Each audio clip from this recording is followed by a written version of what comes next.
Aisyah duduk di tepi ranjang kecil kamarnya, menatap dinding kosong. Tangannya gemetar memegang kain spray. Tubuhnya terasa berbeda sejak beberapa minggu terakhir.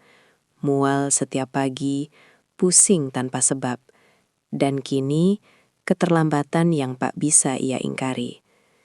Dengan langkah tertatih, ia pergi ke klinik kecil yang biasa didatangi para pekerja.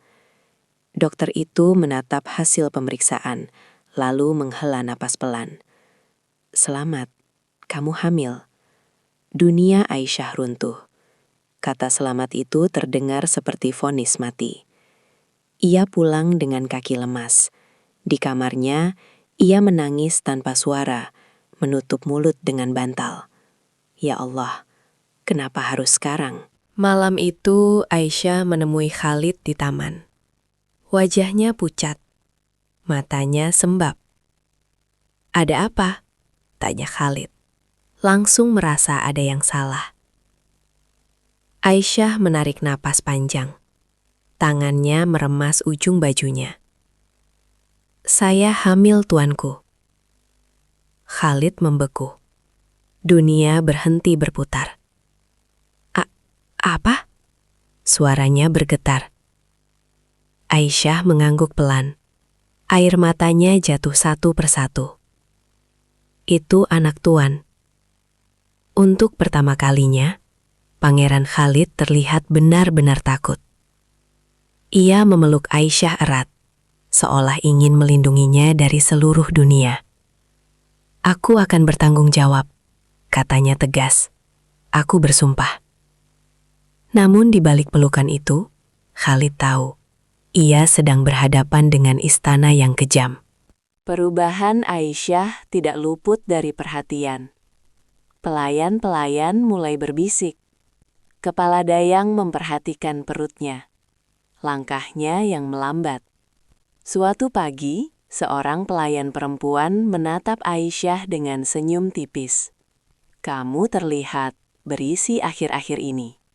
Aisyah menunduk. Jantungnya berdegup kencang. Istana adalah tempat yang tak pernah tidur. Dan rahasia adalah musuh terbesarnya. Tak lama kemudian, kabar itu pecah. Namun, bukan kebenaran yang menyebar, melainkan fitnah. Aisyah menggoda pangeran. Dia menjebak demi uang. Perempuan desa itu murahan. Nama Aisyah dihancurkan dari mulut ke mulut. Tak ada yang mau mendengar bahwa cinta itu datang dari dua arah. Tak ada yang peduli pada air matanya. Dalam istana, perempuan tanpa status selalu bersalah. Aisyah dipanggil menghadap. Sebuah ruangan besar. Dingin. Penuh tatapan menghina. Para tetua istana duduk berjajar. Wajah mereka keras, tanpa empati. "Kau mengakui perbuatanmu?" tanya salah satu dari mereka. Aisyah berlutut. "Saya mencintainya.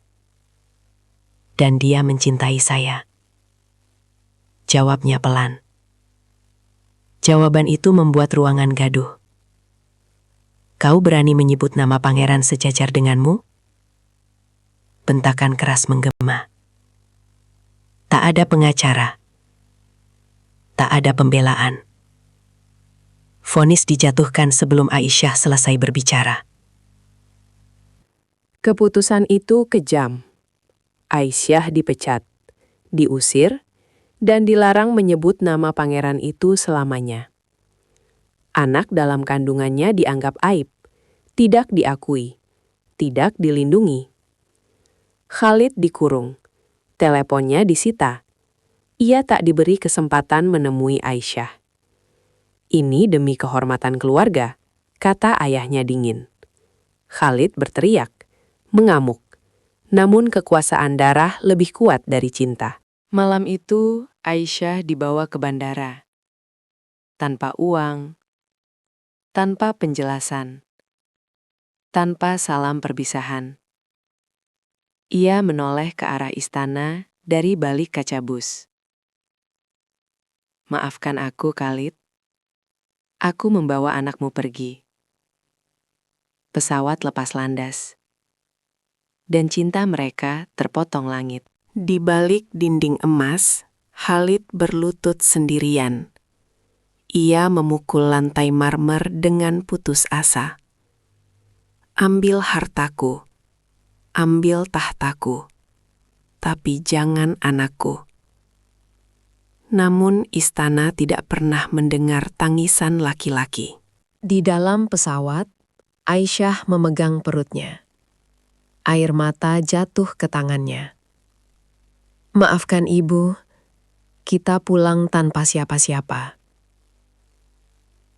Di kejauhan, azan subuh berkumandang. Dan takdir baru saja menutup pintu terakhir.